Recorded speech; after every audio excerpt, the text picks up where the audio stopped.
Olá, meu nome é Juliano. Meu nome é Elvis. Meu nome é Lucas Miranda. E hoje nós vamos resolver um exercício clássico de mecânica vibratória, o pêndulo duplo. Nós cursamos o 8º semestre de Engenharia Mecânica na Universidade AMB Morumbi. Nosso professor é o Thiago Garcia. O primeiro passo aqui no sistema seria a gente dar nomes aos ditos cujos aqui. Nesse caso aqui temos uma massa acoplada a uma corda e uma outra massa acoplada numa outra corda, porém conectada a essa massa, que é o famoso pêndulo duplo. Esse aqui iremos chamar essa massa de M1 e essa aqui chamaremos de M2. Bom, essas distâncias chamaremos aqui então, portanto, de L1 e essa aqui de distância L2, que é a distância daqui até a massa 1 e depois da massa 1 até a massa 2.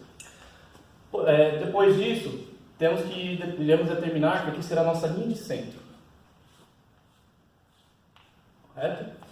Após determinar a linha de centro, iremos determinar a nossa linha de potencial zero, que será nessa região aqui. Certo? Bom, após isso, iremos identificar os ângulos. Aqui teremos aqui o ângulo θ1 e aqui o ângulo θ2. Após determinar os ângulos, a massa e toda a apresentação do sistema, iremos encontrar as distâncias de cada termo, da massa 1 e da massa M2. Qual é a posição da massa M1? A projeção dela nada mais é do que ela projetada em dois sentidos, no nosso plano cartesiano. No caso aqui, iremos utilizar nosso plano da seguinte forma. Aqui como x e aqui como y, ou da maneira mais clássica. Bom, aqui será o nosso y1 e essa posição aqui se chamará x1. Esta posição aqui se chamará x2 da massa M2 e essa distância aqui se chamará y2, certo? Composição das distâncias, certo? Bom, aqui temos nosso x1 como seno de θ1 vezes L1, certo? O nosso y1 será menos cosseno de θ1 vezes L1. O nosso x2 será a projeção de x1, né? Mais esse termo, que será então x2 é igual a seno de θ1 vezes L1 mais seno de θ2 vezes L2. Agora a nossa projeção de y2, que também será y1 mais esse outro termo. Portanto, teremos menos cosseno de θ1 vezes L1 menos cosseno de θ2 vezes L2. Temos nossas quatro distâncias aqui. Agora, iremos fazer a derivada de cada uma. Bom, a derivada do nosso x1 será a derivada de seno de θ, nada mais é do que cosseno de θ1 vezes L1, certo? Vezes a regra do produto, né? Porque temos um θ1 aqui dentro, portanto, vezes θ1 ponto, certo? Agora, da nossa posição y1, a derivada ficará, a derivada de cosseno é menos seno, portanto, ficará seno de θ1 vezes L1 vezes L1, certo? Agora, iremos partir para a nossa posição x2. a derivada de x2 é cosseno de θ1 vezes L1 vezes θ1 ponto, certo? Agora do segundo do x2, o segundo termo. Derivada de seno, cosseno, mais cosseno de θ2 vezes L2 vezes o θ2 ponto, certo? Agora iremos para a nossa última derivada, y ponto 2, certo? Bom, a derivada de cosseno é menos seno, portanto, menos com menos dá mais, então teremos seno de θ1 vezes L1 vezes θ1 ponto mais seno de θ2 vezes L2 vezes o θ2, certo? Bom, temos agora as nossas distâncias, né, e achamos nossas derivadas, certo? Bom, aqui fizemos isso. O primeiro passo é para achar a energia cinética potencial da Lagrangiana. Bom, iremos começar pela energia cinética. A energia cinética nada mais é do que, vou colocar a equação aqui da energia cinética para vocês, é meio da massa vezes a velocidade ao quadrado. Bom, como todos sabem, a derivada de espaço é a velocidade. Como temos essas derivadas, iremos colocar elas nessa equação, certo? Mas a nossa equação geral aqui da energia cinética aqui ficará da seguinte forma: meio da massa m1, certo? Vezes a velocidade da massa m1, que é x ponto ao quadrado 1, né? Mais y ponto ao quadrado da posição 1, certo? Mais meio da massa m2, certo? Vezes a sua velocidade, que é x ponto 2 ao quadrado mais y 2 ponto ao quadrado, certo? Bom, aqui nesse ponto temos nossa equação da energia cinética.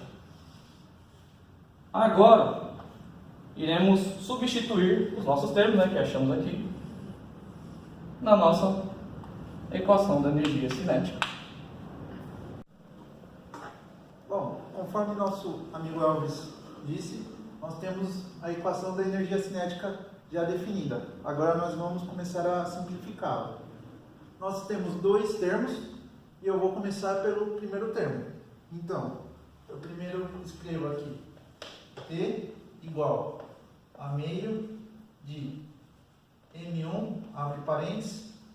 Aqui nós podemos ver que cosseno ao quadrado mais seno ao quadrado, pela regra da trigonometria, isso dá 1. Então a gente pode simplificar. Cosseno corta e seno ao quadrado, sobrando somente os multiplicadores. Então a gente escreve agora L1 quadrado vezes θ1 ponto ao quadrado, fecha parênteses. Seguindo para o segundo termo, nós temos meio de M2, abre parênteses. Agora, nós podemos ver que aqui a gente tem duas equações de quadrados perfeitos. Eu vou escrever a primeira equação de quadrado perfeito. Vou abrir ela. Bom, eu já abri a primeira equação, como vocês podem ver. Agora eu vou abrir o segundo quadrado perfeito. Bom, abrindo as duas equações de quadrados perfeitos. A primeira equação na cor verde e a segunda equação na cor azul. Agora o próximo passo é olhar os termos em comum e começar a simplificar. Vendo aqui no começo, nós temos que cosseno ao quadrado de θ1 mais seno ao quadrado de θ1 pela regra da trigonometria dá 1, então nós só copiamos os termos multiplicadores.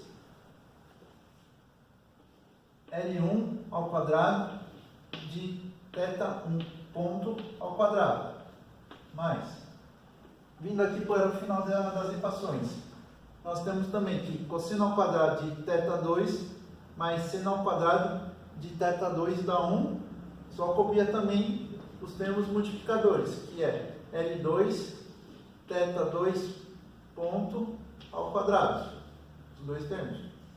Agora, vindo aqui para a parte do meio das equações, nós temos que o 2 é um elemento comum às duas equações, então nós colocamos ele em evidência.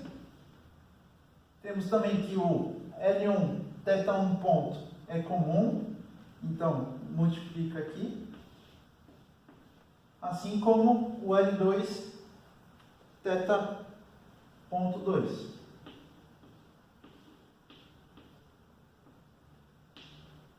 Agora, outra regra da trigonometria. Cosseno de θ1 vezes cosseno de θ2 mais seno de θ1 vezes seno de θ2 é cosseno de θ1 menos θ2. Colocando parênteses. Pronto, essa é a parte simplificada da equação. Agora a gente só copia aqui o começo, que era t igual a meio de m1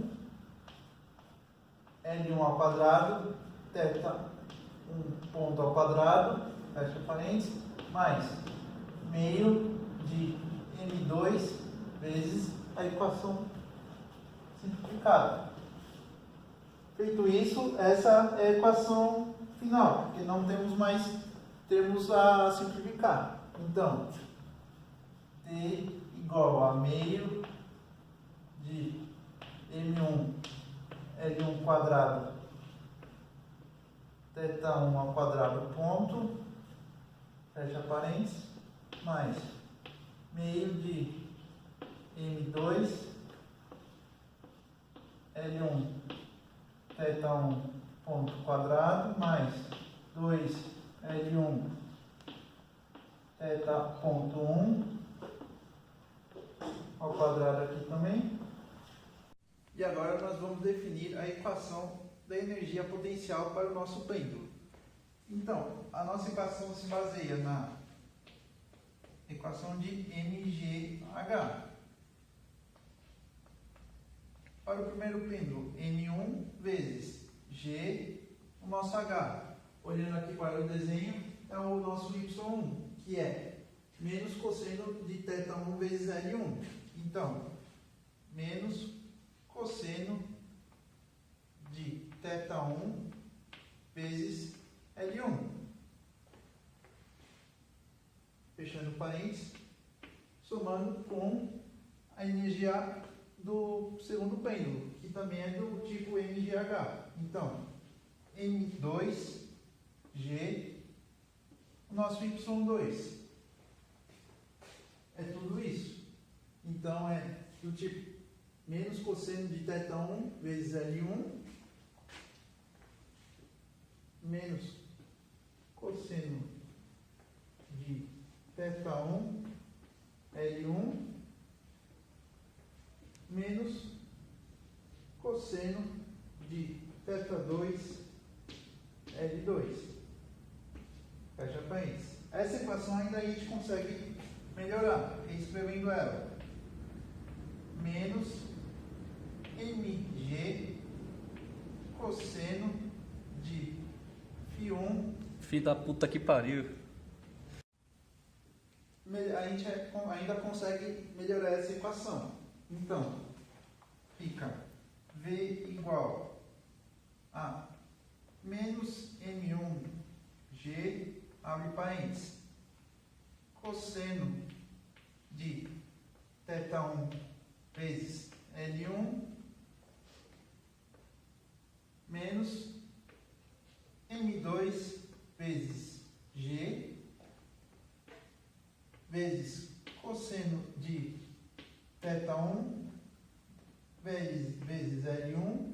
mais cosseno de θ2 vezes L2. Mais um parênteses aqui. Agora é só juntar a energia cinética menos a energia potencial para escrever a equação lagrangiana. Então, agora eu escrevi a equação de Lagrange. O primeiro termo é da energia cinética e o segundo termo da energia potencial.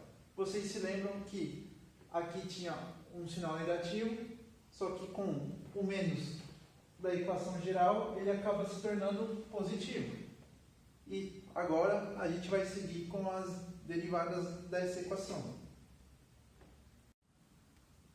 Bom, como o pêndulo duplo depende de duas variáveis, θ1 e θ2, a gente vai ter duas equações governantes, sendo elas dependentes de, como a gente pode observar nessa equação que ele achou, θ1 ponto, θ2 ponto, θ1 e θ2. Essas são as nossas quatro variáveis que a gente vai trabalhar em cima delas, fazer as devidas derivadas e vamos achar duas equações governantes que vai descrever esse movimento do nosso pêndulo duplo. Bom, as duas equações governantes que a gente vai achar, elas vão seguir esse modelo, a derivada no tempo do primeiro termo menos a derivada parcial do segundo termo, né? Que isso daqui é uma derivada parcial. Bom, vamos lá, vamos fazer a primeira derivada parcial em relação a θ1. Nesse primeiro termo não temos θ1, nesse segundo distribuído também não temos θ1. Agora já nesse termo aqui a gente tem um θ1 dentro dessa função cosseno. Então se você distribuir meio de M2 para cá, esse 2 corta com esse 2, então ficamos com M2, copia tudo isso daqui, né, que ele está multiplicando,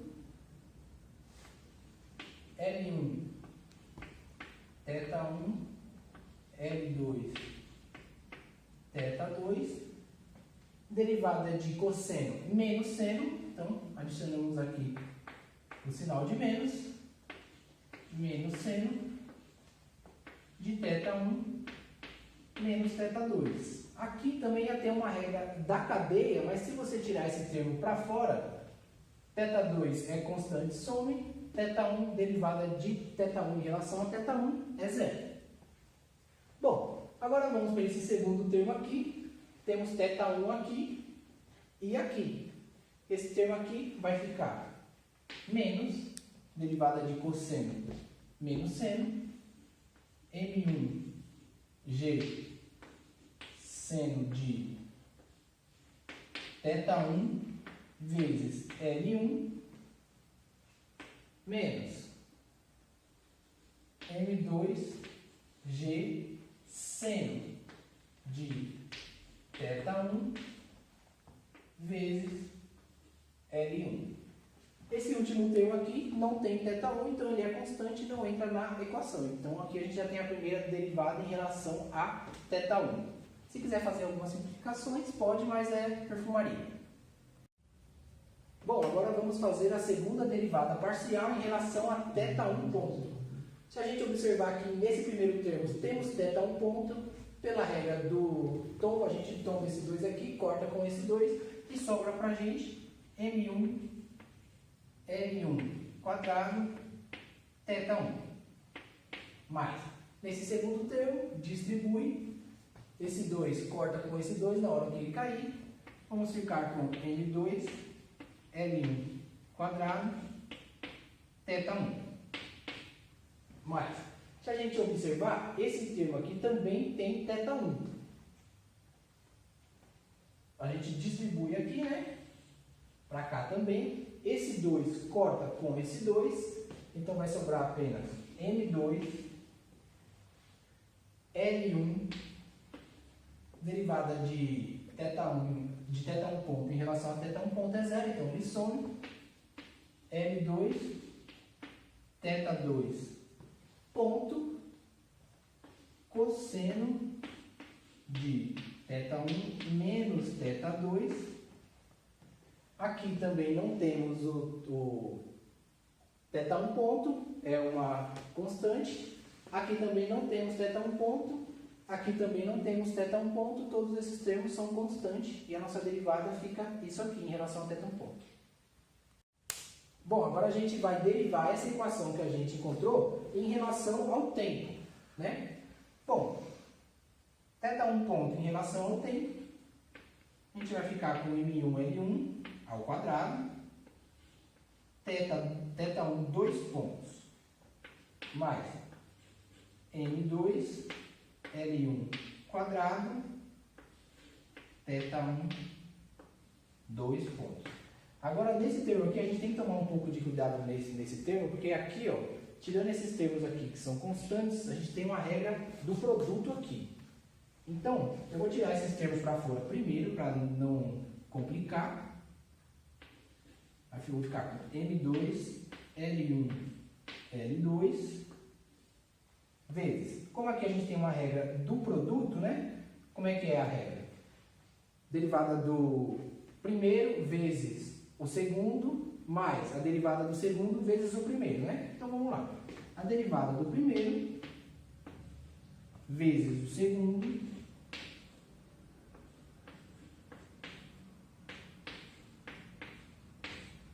mais o primeiro vezes a derivada do segundo. Derivada de cosseno menos seno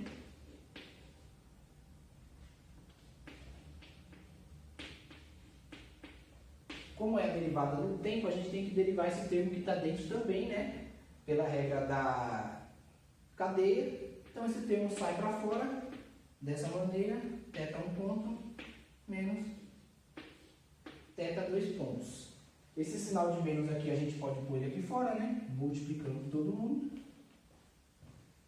E assim a gente achou a nossa derivada em relação ao tempo dessa equação aqui.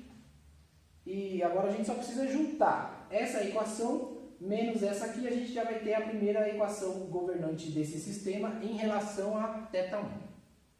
Bom, depois que a gente achou aqueles dois termos, né, a gente tem esse primeiro termo aqui e esse segundo a gente rearranja dessa forma aqui, né, a derivada no tempo desse termo menos esse aqui, a gente consegue essa nossa primeira equação governante.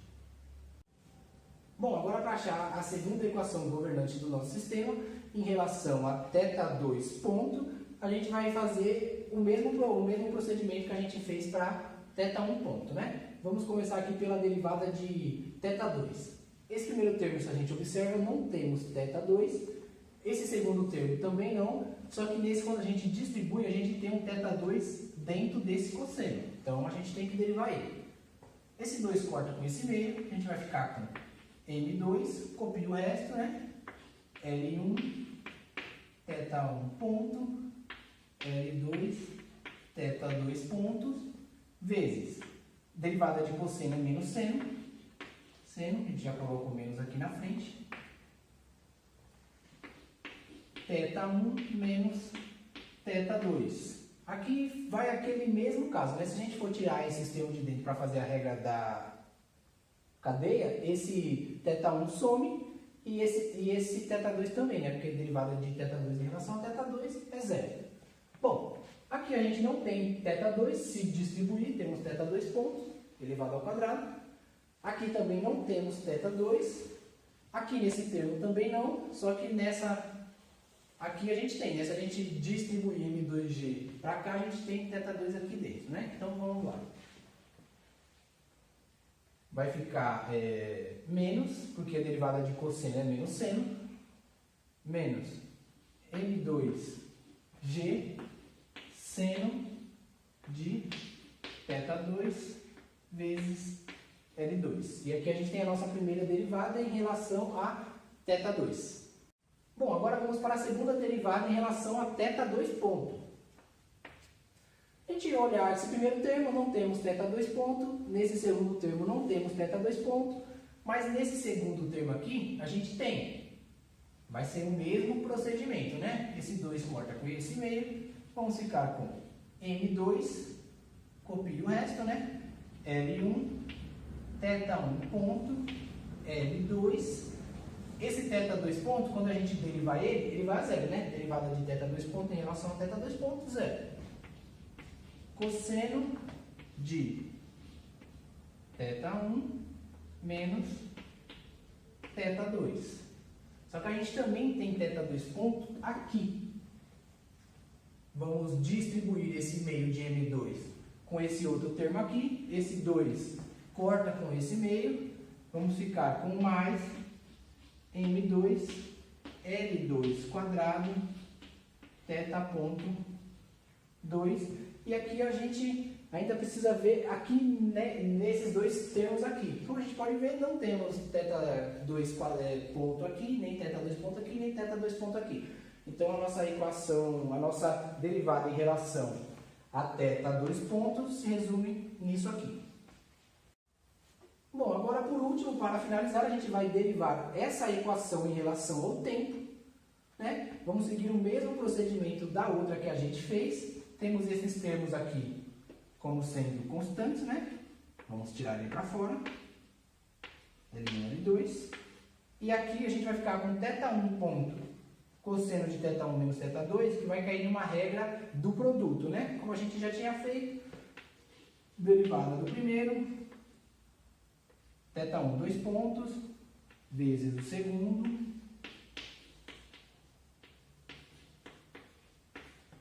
mais o primeiro,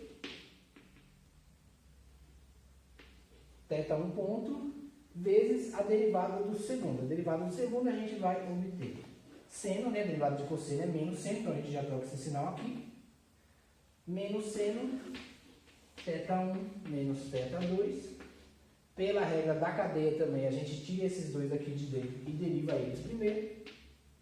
θ1 ponto menos θ2.